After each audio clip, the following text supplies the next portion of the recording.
अस्सलाम वालेकुम। Welcome to solid state physics course.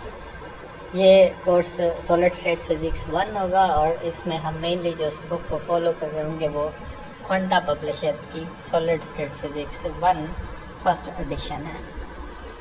पहले तो solid state physics directly start करने से पहले हम ये देखते हैं कि मैटर जो है वो कितनी स्टेट में एग्जिस्ट करता है। वी ऑल नो दैट कि मैटर की 4 किस्म्स हैं, 4 स्टेट्स हैं। One is solid, other is liquid, third one is gas and fourth one is plasma. Plasma के केस में आयोनाइज्ड एटम्स या मॉलिक्यूल होते हैं जिनके दरमियान किसी ख़ास किस्म की इंटर एटॉमिक या इंटरमॉलिक्यूलर फोर्सेस एग्जिस्ट करती हैं और ये आयंस के दरमियान होंगी क्योंकि प्लाज्मा में वो आयनाइज्ड आयन होंगे। इसी तरह अगर आप गैस को देखते हैं तो गैस के मॉलिक्यूल एक दूसरे से काफ़ी डिस्टेंस पे होते हैं। वजह यह है कि उनके दरमियान जो इंटर मॉलिक्यूलर फोर्स है वो वीक है एज़ कम्पेयर टू लिक्विड और सॉलिड्स के। इसमें कौन सी फोर्स हो सकती है, जैसे वन वाट फोर्सेस हैं वो हो सकती है।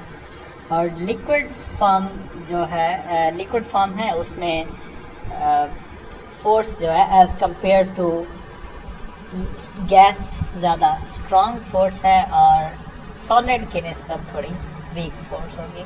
हाँ, ये फोर्स इतना अलाउ ज़रूर करती है कि वो जो स्टेट है वो फ्लो कर सकते हैं। मिसाल के तौर पे वाटर है तो वो एक पॉइंट से एक पोजीशन से दूसरी पोजीशन तक मूव कर सकता है, मगर उसके जो मॉलिक्यूल्स हैं वो ब्रेक नहीं होते, वो एक दूसरे के साथ ख़ास फोर्स के साथ जुड़े रहते हैं। इसी तरह आप सॉलिड्स को देखें तो सॉलिड्स फॉर्म में जो मैटर एग्जिस्ट करता है वो स्ट्रॉन्ग इंटर मॉलिक्यूलर फोर्सेस रखता है जिनमें कोवलेंट बॉन्ड है, आयोनिक बॉन्ड है, या इस तरह की जो बॉन्डिंग है वो सारी स्ट्रॉन्ग है क्योंकि इस वजह से वो मॉलिक्यूल एक दूसरे के करीब होते हैं और वो एक ख़ास शेप में मौजूद होता है।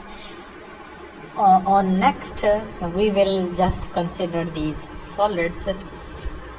जो सॉलिड हैं एज आई टोल्ड यू कि इनके दरमियान जो इंटरमॉलिक्यूलर फोर्सेस हैं वो स्ट्रॉन्ग हैं, स्ट्रॉन्गली बॉन्डेड हैं। तो ये स्ट्रॉन्ग बॉन्ड उसकी एक ख़ास शेप बनाता है और वो जो शेप है या एक डेफिनेट वो वॉल्यूम रखता है मैटर, वो तब तक मेंटेन रहता है, तब तक वो स्ट्रक्चर मेंटेन रहती है जब तक आप कोई एक्सटर्नल फोर्स उस पर अप्लाई नहीं करते। अब एक्सटर्नल फोर्स किस लिमिट तक अप्लाई की जाए ये एक अलग क्वेश्चन है। अगर आपने एक्सटर्नल फोर्स इतनी ज़्यादा लगाई कि वो इंटरमॉलिक्यूलर फोर्सेस से एक्सीड कर गई तो फिर वो सॉलिड ब्रेक कर जाएगा। जैसा कि आयरन है, आप इसका कोई रॉड लीजिए, थोड़ी लेंथ नट से ज़्यादा है, आप दोनों साइड पे फोर्स लगाएं, जैसे ही आपकी फोर्स उस आयरन के इंटरमॉलिक्यूलर फोर्स जो है उससे एक्सीड करेगी तो वो टूट जाएगा। इसी तरह अगर प्लास्टिक है तो प्लास्टिक पे भी आप फोर्स ज़्यादा अप्लाई करेंगे तो वो टूट जाएगा, उसकी शेप मेंटेन नहीं रहेगी। हाँ, अगर आपने वो एक्सटर्नल जो फोर्स है वो कम लगाई है as compare to intermolecular force तो फिर वो स्ट्रक्चर डीफॉर्म नहीं होगी बल्कि वो अपने स्ट्रक्चर को या शेप को, वॉल्यूम को मेंटेन रखेगा। राइट। अब ऐसी फिज़िक्स की ब्रांच जिसमें आप इस स्टेट की स्टडी कर रहे हैं, मिसाल के तौर पे जैसे मैंने सॉलिड्स को कहा है, उन सॉलिड्स की आप कुछ ख़ास प्रॉपर्टीज़ को स्टडी करते हैं। मिसाल के तौर पे जो उसकी फ़िज़िकल प्रॉपर्टीज़ हैं उनमें क्रिस्टल स्ट्रक्चर है, उसमें उसकी बाइंडिंग है, उसमें उसकी हीट कैपेसिटी है, उसकी इलेक्ट्रिकल रेजिस्टिविटी है, इलेक्ट्रिकल कंडक्टिविटी है, या उसकी मैग्नेटिक प्रॉपर्टीज़ हैं, उसकी थर्मल कंडक्टिविटी है। ये सारी प्रॉपर्टीज़ जो आप स्टडी करेंगे, so this one is actually included in solid state physics. Right. अब सॉलिड्स को हम किस तरह से कैरेक्टराइज करें, लाइक सॉलिड भी तो फिर फर्दर 3 तरह का हो सकता है। एक ये कि उसकी जो स्ट्रक्चर है वो ख़ास किस्म की अरेंजमेंट को फॉलो करती है, जो उसके आइटम्स हैं या उसके जो मॉलिक्यूल्स हैं वो एक स्पेसिफिक ऑर्डर में एग्जिस्ट करते हैं, ये हो सकता है। या फिर वो स्पेसिफिक ऑर्डर ना हो, वो रैंडमली प्लेस्ड हो, ऐसा भी हो सकता है। या फिर उसकी जो स्ट्रक्चर है वो सेमी क्रिस्टलाइन हो।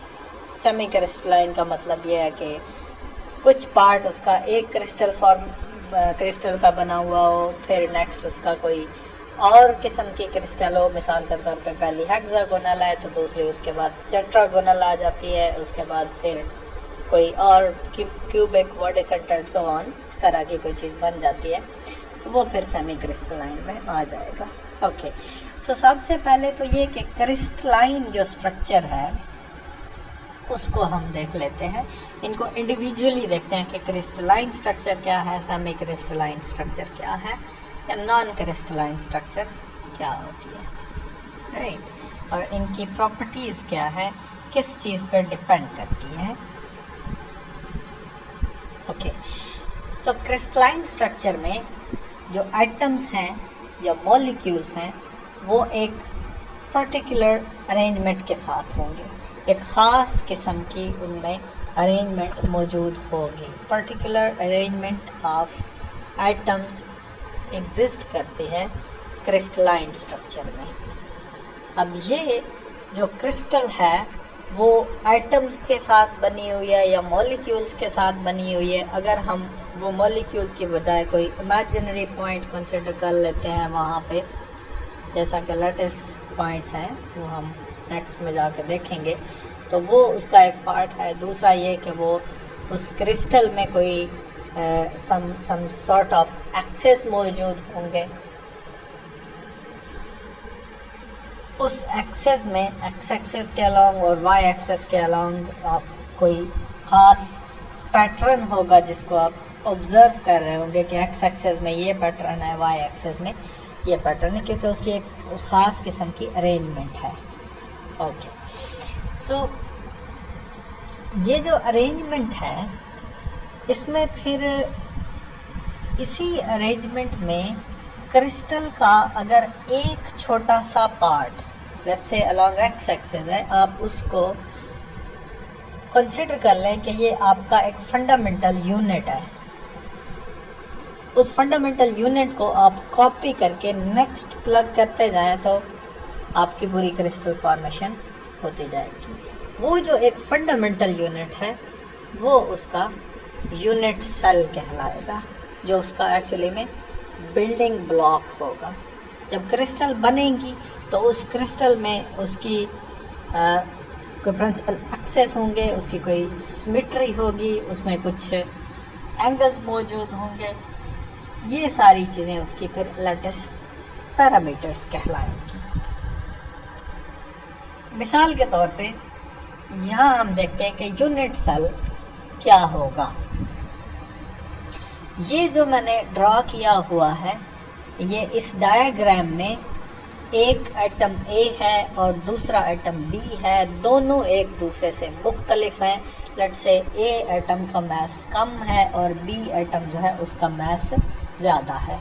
हम ये करते हैं कि इस ए और बी एटम का एक ग्रुप बनाते हैं और इस ग्रुप को यहाँ से कॉपी करके यहाँ पे हम पेस्ट करते हैं इस जगह पे।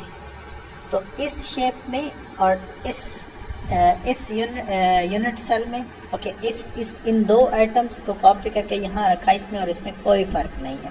इसी तरह अगर ये कॉपी यहाँ की बजाय यहाँ पे रख दी जाती, फर्दर इस तरह से आप प्रोसीड करते जाते, या जहाँ जहाँ आप इसको प्लग कर सकते हैं, यहाँ इसकी 90 डिग्री रोटेशन के साथ आप ऐसे बेशक रख लीजिए तो आपकी पूरी क्रिस्टल बन रही है।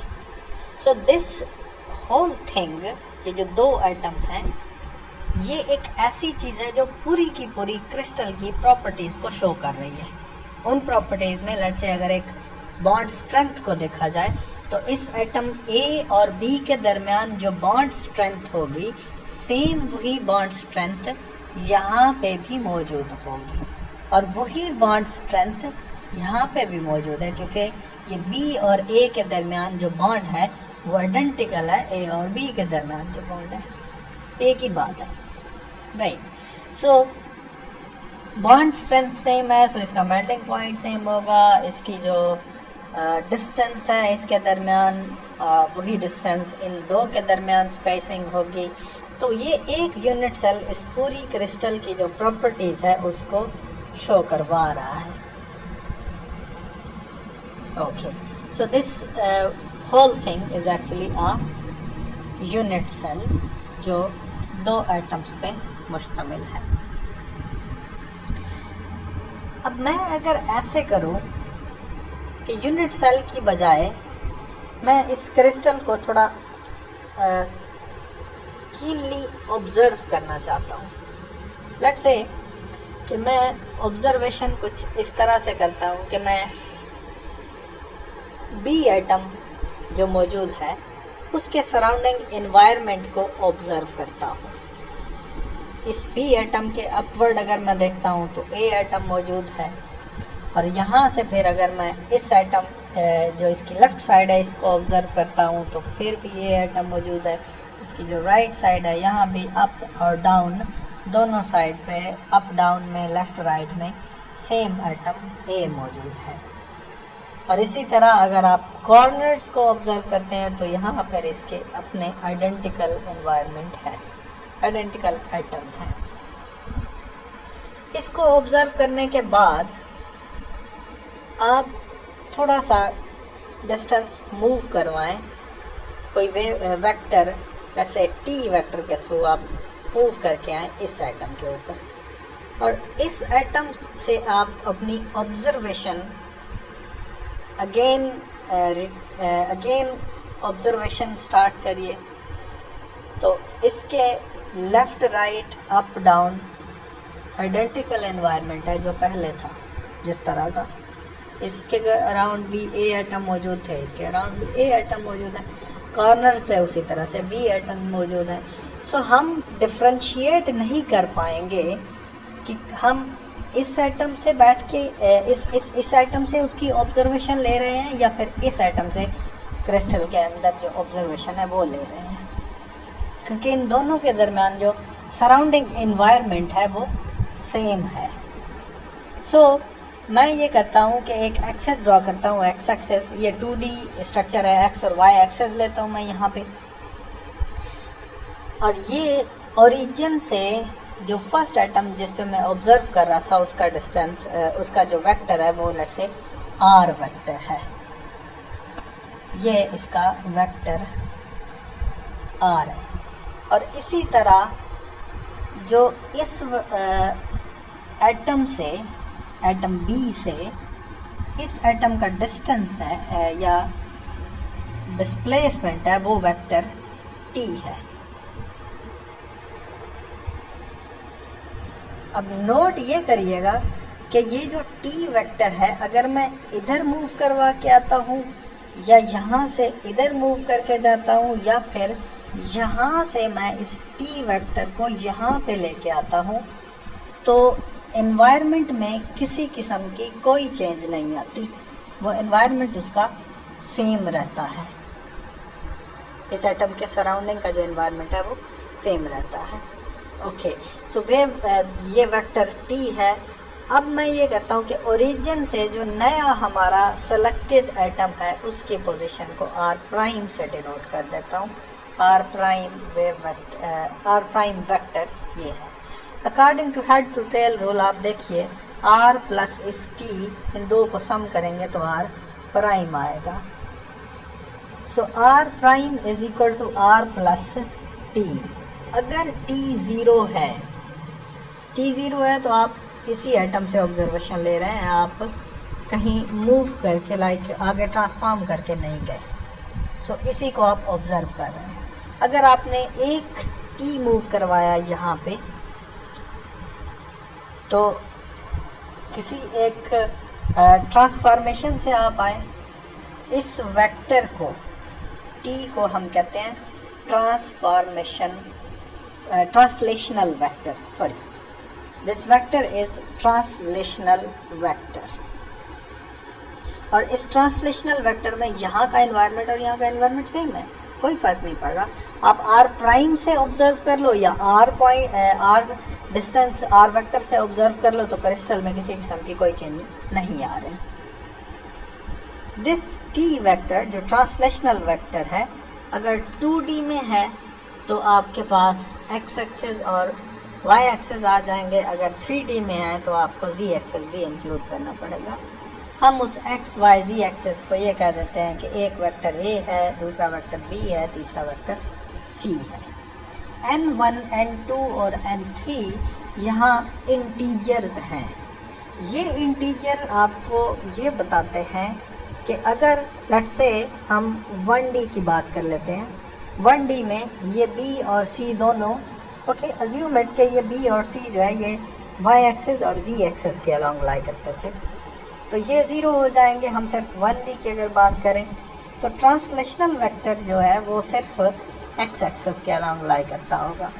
अगर आपके पास n1 है, जैसा कि इसको अगर देखा जाए सिर्फ x एक्सेस के अलॉन्ग n1 है, तो मतलब आप इस एटम से नेक्स्ट वाले आइडेंटिकल एटम को n1 डिस्टेंस, एक डिस्टेंस जो है वो उसका ट्रैवल करवा के यहाँ ऑब्जर्व कर रहे हैं। और इसी तरह अगर n2 है, यहाँ इस केस में n2 है, तो फिर एक ये और इसी तरह का एक और जंप लेके यहाँ पे जो एटम मौजूद होगा उससे आप उसकी ऑब्जर्वेशन ले रहे हैं। सो ये एक्चुअली आपको बताएगा कि किस ट्रांसलेशनल वेक्टर से आप उसकी ऑब्जर्वेशन ले रहे हैं। इस तरह अगर ये 3D में हो जाता है या 2D में हो जाता है, तो ये n जो है इंटीजर्स डिफ्रेंशिएट करेंगे दो ट्रांसलेशनल वेक्टर्स को। लेट्स से इस ट्रांसलेशनल वेक्टर और इस ट्रांसलेशनल वेक्टर को यहाँ से जो यहाँ का एग्जिस्ट करता होगा, कोई चीज़ तो डिफ्रेंशिएट करनी चाहिए कि आप किस ट्रांसलेशनल वेक्टर की बात कर रहे हैं, किधर मूव करके जा रहे हैं, राइट। सो यहाँ का जो ट्रांसलेशनल वेक्टर है उसके लिए इंटीजर्स मुख्तलिफ होंगे और यहाँ का जो ट्रांसलेशनल वेक्टर है उसके लिए इंटीजर्स डिफरेंट तरह के होंगे। वो डिफरेंट जो है वो डिफ्रेंशिएट करेंगे कि आप किस ट्रांसलेशनल वेक्टर की बात कर रहे हैं। ऑलराइट,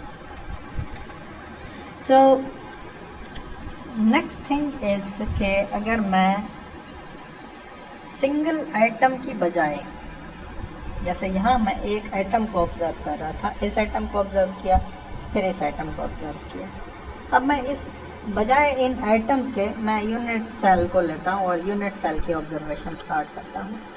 ये एक यूनिट सेल है और दूसरा यूनिट सेल इसी तरह का यहाँ कोई एग्जिस्ट करता है। पहले मैं इस यूनिट सेल का एनवायरनमेंट देख रहा था, फिर मैं इस सेल का एनवायरनमेंट देखना चाह रहा हूँ।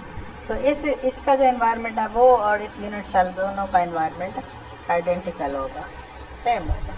तो आप ओरिजिन से इस यूनिट सेल को ऑब्जर्व कर लीजिए या फिर इस यूनिट सेल को ऑब्जर्व कर लीजिए, दोनों में से किसी भी यूनिट सेल पे आप अपनी ऑब्जर्वेशन प्लेस करें, उसका सराउंडिंग जो है वो आइडेंटिकल रहेगा। ऑलराइट, सो अब पहले तो मैं 3D में अभी या 2D की बात कर रहा था। 2D में अगर सिर्फ ये 2D में है, जैसा कि ये आइडेंटिकल एटम्स हैं, यहाँ आइडेंटिकल एटम्स नहीं थे। इस एटम और इस एटम में फ़र्क है, एक A है एक B है, एक का मास दूसरे के मास से कम है। तो इन दोनों में जो है वो फ़र्क था। अब हम ये कहते हैं कि हमारे पास जो है वो आइडेंटिकल एटम्स हैं, सारे के सारे आइडेंटिकल एटम्स हैं। उन आइडेंटिकल एटम्स का ट्रांसलेशनल वेक्टर आप सिर्फ 2D में लिखना चाह रहे हैं। 2D में आप इस एक एटम से ऑब्जर्व करें तो इसका हर तरफ, चारों तरफ जो है लेफ़्ट राइट अपवर्ड और डाउनवर्ड जो एनवायरनमेंट है, सराउंडिंग एनवायरनमेंट है, वो सेम है। आप इसको ऑब्ज़र्व करें या इसको ऑब्ज़र्व करें तो बिल्कुल सेम रहेगा। हम ये कहते हैं कि एक्स एक्सेस के अलॉन्ग जो वेक्टर है वो डी है और जो वाई एक्सेस के अलॉन्ग है वो वेक्टर ए है। अब इस ट्रांसलेशनल वेक्टर को अगर देखें आप, तो इस ट्रांसलेशनल वेक्टर के दो कंपोनेंट्स हैं। उन दो कंपोनेंट्स किस तरह से हैं? ये एक कंपोनेंट इसका इधर है वाई एक्सिस का, और ये एक कंपोनेंट इसका ये एक्स एक्सिस का कंपोनेंट है। सो एक कंपोनेंट ए एक्सिस के ए वेक्टर के अलॉन्ग है और दूसरा इसका कंपोनेंट बी वेक्टर के अलॉन्ग है। अब यहाँ से लेके यहाँ तक का जो डिस्टेंस है वो लेट्स से वो डी डिस्टेंस है, स्पेसिंग जो है डी प्लस डी 2d। सो आप यहाँ जो ए वेक्टर के अलॉन्ग मूव करवा रहे हैं वो 2d डिस्टेंस है, या अगर ये कह लिया जाए कि n इटसेल्फ यहाँ से लेके यहाँ तक 1 था और फिर नेक्स्ट अगर मूव करते हो तो n एक और n उसमें ऐड हो जाता है, 1 + 1 2 है। सो y एक्सेस के अलॉन्ग जो n है वो 2 है। जो x एक्सेस है उसके अलॉन्ग अगर आप देखिए 1 फिर 2 और फिर ये 3। सो आपके पास यहाँ जो x एक्सेस के अलॉन्ग n है वो 3 है। इसी तरह अगर आप इस t को बजाय इस एटम के लेके आने के आप यहाँ पे लेके आइए, यहाँ लेके आएंगे तो फिर उस हिसाब से आपका y एक्सेस के अलॉन्ग n1 होगा और इस तरफ आपके पास n2 होगा। अब ये चीज़ तो बड़ी सिंपल सी है कि आपके पास x एक्सेस और y एक्सेस में सिर्फ 2 डायमेंशन जिसमें आपने n1 और n2 को बता दिया है। लेकिन अगर आपके पास कोई स्फेरिकल कोऑर्डिनेट्स हैं, अब स्फेरिकल कोऑर्डिनेट्स भी तो हो सकते हैं, क्रिस्टल को आप ऑब्जर्व कर रहे हैं, जैसे क्यूबिक फॉर्म है उसमें आप उसको स्फेरिकल कोऑर्डिनेट्स में लेके जाएं। स्फेरिकल कोऑर्डिनेट्स में जब आप जाएंगे तो n1 के साथ यहाँ a की बजाय r आ जाएगा और n2 के साथ यहाँ थीटा और फाई इस तरह से फिर और जो है उस तरह की डायमेंशन आती जाएंगी। सो वहाँ पे r जो है वो सिंगल x एक्सेस नहीं होगा, उसमें तीनों एक्सेस मौजूद होंगे, x, y और z जो स्फेरिकल कोऑर्डिनेट्स में होते हैं। इसी तरह जो आपके पास ये b होगा, इस b में भी सिर्फ एक डायमेंशन नहीं होगी, उसमें थीटा r कोई दोनों डायमेंशन हो सकती हैं, x, y, z, उसमें सब डायमेंशंस को इंक्लूड किया जा सकता है। सो ये ज़रूरी नहीं है यहाँ पे कि अगर आप स्फेरिकल में जाएंगे तो फिर वो उसमें उसके हिसाब से डायमेंशन ज़्यादा होती जाएंगी। मतलब ज़रूरी नहीं है कि ये सिर्फ ए जो है वो x एक्सेस के अलॉन्ग हो और बी आप y एक्सेस के अलॉन्ग एक डायमेंशन को चूज़ कर रहे हैं। डिपेंड ये करता है कि आप किस क्रिस्टल को ऑब्जर्व कर रहे हैं। 3D में आप इन एक्सेस को अलग अलग नाम दे के वन डायमेंशन के करस्पॉन्डिंगली एक वेक्टर लिख सकते हैं। सो ट्रांसलेशनल वेक्टर आप पोलर कोऑर्डिनेट्स में लिखें, लीनियर कोऑर्डिनेट्स में लिखें, सिलेंड्रिकल कोऑर्डिनेट्स में लिखें, वो आप सिचुएशन के हिसाब से उसको मॉडिफाई कर सकते हैं। नेक्स्ट है जी the properties of crystalline solids. अब क्रिस्टलाइन सॉलिड सबसे पहली चीज़ तो ये है कि वो एक ख़ास किस्म का ज्योमेट्रिकल स्ट्रक्चर रखता है अपना, उसका 3 डायमेंशनल ज्योमेट्रिकल स्ट्रक्चर है अपना, और उसके दरमियान जो अरेंजमेंट है वो लॉन्ग ऑर्डर है। क्रिस्टलाइन सॉलिड जो है उसमें आयंस के अब यूँ समझ लें कि उसकी जो बॉन्ड स्ट्रेंथ है वो स्ट्रॉन्ग है, they are strongly actually bonded. अब अगर तो वो आइडेंटिकल एटम्स हैं क्रिस्टल में, जैसे यहाँ पे थे कि इस एटम और इस एटम में, इस और इस एटम में कोई फ़र्क नहीं है, तो यहाँ इसकी बॉन्ड स्ट्रेंथ और इसकी बॉन्ड स्ट्रेंथ जो है वो सेम होगी। लेकिन अगर ये एटम मुख्तलिफ हुए, जैसे मैंने यहाँ पे बनाए हुए हैं, तो इसकी बॉन्ड स्ट्रेंथ ओके, यहाँ भी इन दो की बॉन्ड स्ट्रेंथ और इन दो की बॉन्ड स्ट्रेंथ सेम होगी। लेकिन अगर इधर कोई तीसरी किस्म का एक और एटम आ जाता है तो फिर उसकी बॉन्ड स्ट्रेंथ जो है वो मुख्तलिफ हो जाएगी।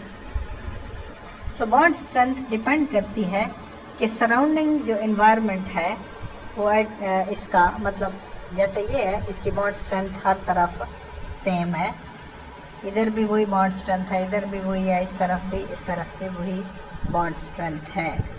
मगर अगर यहाँ कोई डिफरेंट तरह का मॉलिक्यूल अगर होता, तीन तरह के जैसे हो सकते थे, ए और बी है, उसके बाद कोई सी एटम यहाँ पे मौजूद होता, तो इसकी बॉन्ड स्ट्रेंथ और इसकी बॉन्ड स्ट्रेंथ में फ़र्क होता, क्योंकि ये तीनों एटम मुख्तलिफ हैं। हम फिर उसको क्रिस्टलाइन कैसे बनाते, वो एक पूरे का पूरा एक आपका यूनिट सेल बन जाता, तीनों एटम को मिला के एक आपका यूनिट सेल बन जाता। सो आइडेंटिकल एटम्स के केस में उसकी जो बॉन्ड स्ट्रेंथ है वो सेम होगी, लेकिन अगर एटम्स उसके डिफरेंट हैं तो फिर उस हिसाब से आप उसकी बॉन्डिंग को देख सकते हैं। अब मेल्टिंग पॉइंट जो है वो इसका बहुत ही शार्प होता है, इसका मेल्टिंग पॉइंट इंतहाई ज़्यादा शार्प है। मतलब ये है कि आप जब हीट प्रोवाइड करेंगे तो एक ऐसी लिमिट आएगी जहाँ पे वो उसके जो बॉन्ड है वो सडनली ब्रेक कर जाएंगे। पहले हीट एब्जॉर्ब करते जाएंगे, जब भी उसका एक ख़ास पॉइंट मेल्टिंग पॉइंट आएगा सारे के सारे बॉन्ड टूट जाएंगे। लेकिन ऐसा नॉन क्रिस्टलाइन सॉलिड्स में नहीं होता, क्योंकि उसकी बॉन्ड स्ट्रेंथ हर तरफ मुख्तलिफ होती है। अब इसमें एक और प्रॉपर्टी है एनिसोट्रोपिक प्रॉपर्टी। एनिसोट्रोपिक और आइसोट्रोपिक दो चीज़ें, दो प्रॉपर्टीज़ अलग अलग हैं। अगर आप एक्स एक्सेस के अलावा किसी एक प्रॉपर्टी को, मिसाल के तौर पर थर्मल कंडक्टिविटी को या इलेक्ट्रिकल रेजिस्टिविटी को या रिफ्रैक्टिव इंडेक्स को मेजर करते हैं एक्स एक्सेस के अलावा, और सेम उसी प्रॉपर्टी को आप वाई एक्सेस के अलावा मेजर करते हैं, दोनों में अगर फ़र्क आ रहा है कि एक्स एक्सेस के अलावा उसकी और वैल्यू होती है, वाई एक्सेस के अलावा उसकी वैल्यू और है, तो फिर वो उसकी एनिसोट्रोपिक प्रॉपर्टी होगी। और ये जो क्रिस्टलाइन सॉलिड्स हैं ये एनिसोट्रोपिक होते हैं। जबकि अगर वो प्रॉपर्टी सेम है, एक्स एक्सेस के अलांग भी वही वैल्यू आ रही है, वाई एक्सेस के अलांग भी वही वैल्यू आ रही है, तो फिर वो उसकी आइसोट्रोपिक प्रॉपर्टी होगी। और आइसोट्रोपिक प्रॉपर्टी जो है वो नॉन क्रिस्टलाइन सॉलिड में या अमॉर्फस सॉलिड्स में एग्जिस्ट करती है। फिर लास्ट ये कि जो क्रिस्टलाइन सॉलिड्स हैं ये सबसे ज़्यादा स्ट्रॉन्ग सॉलिड्स होते हैं।